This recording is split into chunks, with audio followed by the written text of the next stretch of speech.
नमस्कार, मैं नियाज खान और आप देख रहे हैं न्यूज एक्सप्रेस। कहते हैं सुनामी से पहले समुद्र बिल्कुल शांत हो जाता है और एक संकेत देता है कि कुछ भयंकर होने वाला है जो सब कुछ तहस नहस कर देगा।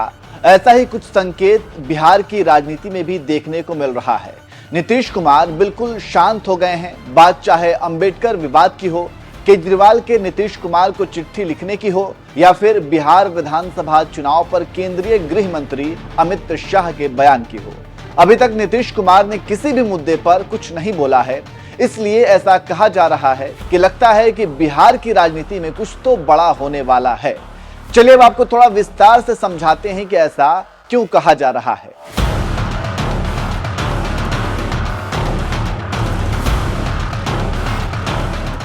आपको पता है कि बिहार में विधानसभा का चुनाव होने वाला है। उसकी तैयारी अभी से शुरू हो गई है। मुख्यमंत्री नीतीश कुमार ने एनडीए के विधायकों सांसदों की बैठक बुलाकर 220 सीटों का टारगेट भी तय कर दिया है। इसके अलावा आपको यह भी पता है कि बिहार में एनडीए मतलब नीतीश कुमार, क्योंकि नीतीश कुमार ही बिहार में एनडीए के बड़े भाई के किरदार में काम करते हैं और उनके नेतृत्व में ही बीजेपी वहां चुनाव लड़ती आई है। इसलिए नीतीश कुमार जो भी तय करते हैं उसे एनडीए के सभी घटक दलों के नेताओं को मानना पड़ता है। अभी तक सब कुछ ठीक चल रहा है और अभी तक सब कुछ ऐसा ही चलता आया है, लेकिन इसी बीच गृह मंत्री अमित शाह का एक बयान आया, जिसके बाद अब बिहार की राजनीति में खुसुर-फुसुर शुरू हो चुका है।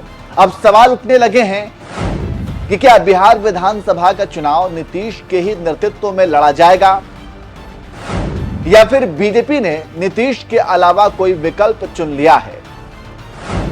आखिर अमित शाह के बयान के बाद भी नीतीश खामोश क्यों हैं?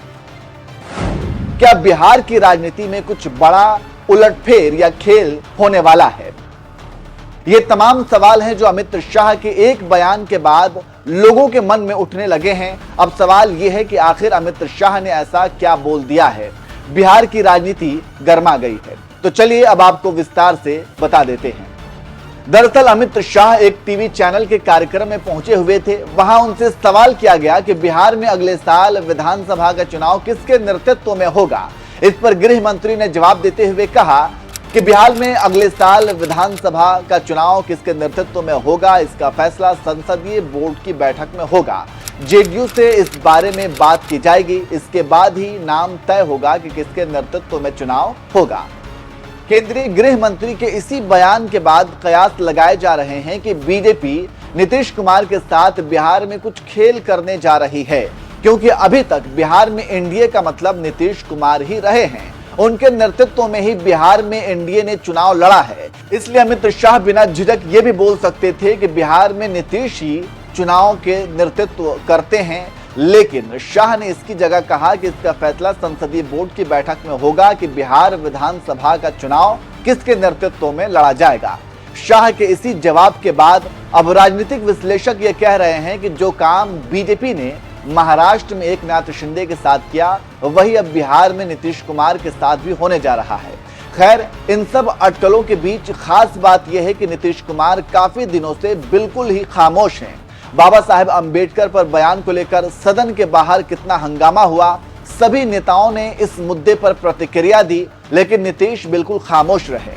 वहीं अरविंद केजरीवाल ने भी अंबेडकर मामले में नीतीश कुमार को पत्र लिखकर इस मुद्दे पर गहराई से विचार विमर्श करने को कहा, लेकिन नीतीश खामोश रहे। यहां तक कि गृह मंत्री ने बिहार में चुनावी नेतृत्व को लेकर बयान दिया, लेकिन फिर भी नीतीश कुमार ने एक शब्द नहीं बोला। ऐसे में अब तो यही कहा जा रहा है कि नीतीश के दिमाग में कुछ तो खिचड़ी पक रही है और बिहार की राजनीति में बड़ा खेला होने वाला है।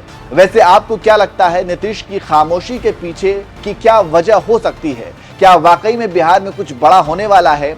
बिहार की राजनीति में ये सुनामी से पहले वाली खामोशी है? आपको क्या लगता है, कमेंट करके जरूर बताएं।